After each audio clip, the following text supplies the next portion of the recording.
often when we talk about talent, we mix it with just talking about skill.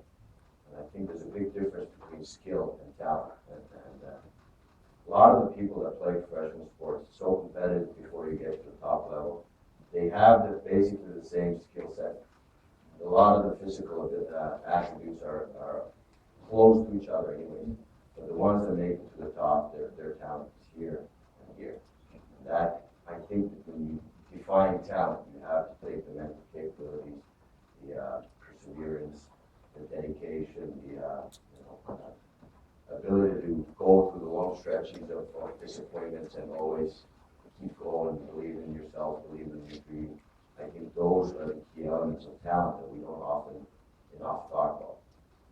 So with regards, you touched on that. Do you think that failure at some stage throughout your early development and even in your playing career actually it creates a sort of almost character building situation, and that you can learn from that and get better? I mean, somebody could say probably that my whole career was a failure, so I'm probably the expert to tell on this. So since I was young, I was always told I'm not good enough, and you have setbacks. You have setbacks in terms of results. I wouldn't call it a failure because I call it results. Some days they are better, some days they are. You shouldn't define yourself a failure. You should just see as results are better or worse days. And the adversity comes to every player, and it does come in other walks of life as well. And it's just that you even when you have the adversity, you go forward. That's the thing, that you learn, you analyze it, and move on, and work hard from that point of view. Do something maybe differently. But I think many people get stuck with the idea that this is not, and try to find the reason from outside, and then you basically on your way back home. Jarmo? Yeah, I think the difference between the winners and losers are the other day, if we want to make that kind of a strong division between the two of them, is that the winners, they learn, they analyze, and they move on quickly, whereas the losers dwell on their losses and overanalyze it and put stress on themselves and waste energy rather than taking the learning experience and using that as energy and moving on and developing to the next step. Very good. Brian? Yeah, absolutely. I think you need to view any adversity as something that you must learn from, and I think we're all here stood and we can all tell you about things that have happened in our careers that have made us stronger moving forward.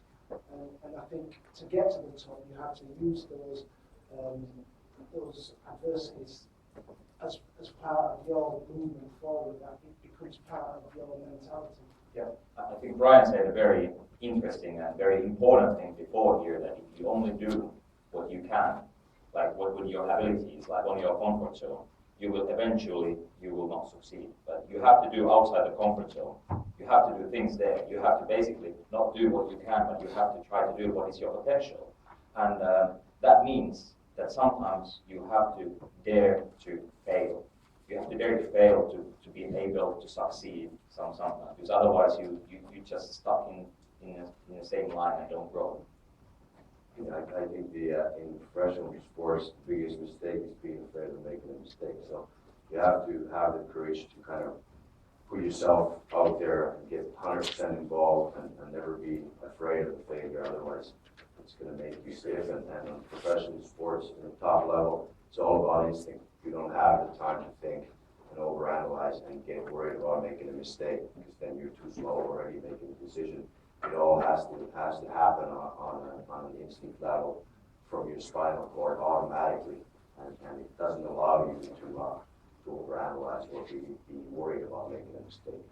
I completely agree. Like when we played against Middlesbrough, and you have Jimmy Floyd Hasselbank, who's basically, he's won the best goal scorer both in La Liga and Premier League, and he had on a day, he had an absolute stinker. Every ball that came to him, it just bounced everywhere. His touch was like minus every time. So it's like, not good. And all his teammates was yelling, "Come on, Jimbo, what's happening?" And he shoot 2 free kicks that basically went outside the stadium. And if it was me, I would have, start playing easy and just hide.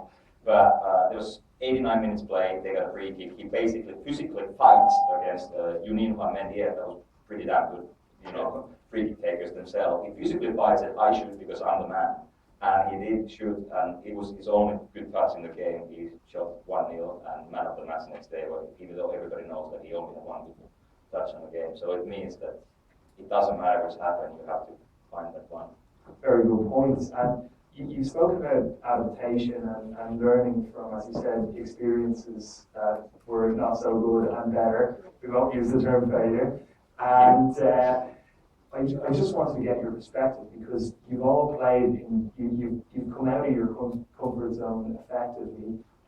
You've played obviously in England and in Germany and in Norway. You've played in Portugal, you've gone from Finland to Sweden to the US. So just, do you think that embracing a different culture has actually brought you forward as a person? Well, yeah, I mean, I definitely, first of all, the answer to that, I think, is yes. But you do have doubts. I think when you embark on a journey such as going and playing in a different country, you have the doubts creep into you. You think, am I making the right decision? Are they going to accept me? How much time am I going to have to sit down? But you have to rely on your instincts, and you have to rely on perhaps the 10,000 hours that you've built to actually be in a position where you have, you become a professional footballer. Yeah. And you have to trust your instincts. It becomes a case of you are actually trusting what you have done, what you believe in. And so it was always, once I was in the middle of my particular situation, I couldn't believe that I'd not tried to do this before. I'd not actually believed in myself enough to think, well, what was I ever afraid of? Yeah. And then actually looking back, I mean, when I went to Portugal, for example, I'd get to the point where I'd come home for the weekend and I actually couldn't wait to get back to Portugal, because that's where I viewed it as home, and that was where I was happy in my working environment. So I think it's important, and unfortunately, I embraced it. Unfortunately, in England, it's too easy as a nation of footballers to just stay within our comfort zone. Perhaps that's why we fail. Every tournament, we're always the favourites to win a tournament, and then it comes to like a week before the tournament starts, and then there's the witch hunt. All the problems start surfacing about the squad, and you see the squad capitulate in front of your eyes within a couple of games of the just in the group phases. So I think that big problem is that you don't have enough English players going abroad, bringing something back into the squad. I look at the Portuguese, I look at the Brazilians, I look at the Argentinians and the French. They go out of their comfort zone and bring something back to marry the level of toughness. Very good. Jarmo, what's your perspective on that, having played in a number of different countries? Well, I think both as a player and as a manager, wherever you go into a different culture where people seriously work towards their goal and are high-level professionals, you should learn something, and you should always keep your ears and eyes open to be able to learn something from every culture. And as a player, probably didn't realize it well enough, because you kind of get so sucked into that situation and you just play. But afterwards, you always appreciate the experience. And as a manager or a professional in the hockey business, I've always kind of be more focused on learning and keeping the ears and eyes open to learn something. Very good. I mean, it is the situation at the moment. Whatever we work, are we a footballer, are we a manager, are we in a different work, we have to work with the diversity. There's a different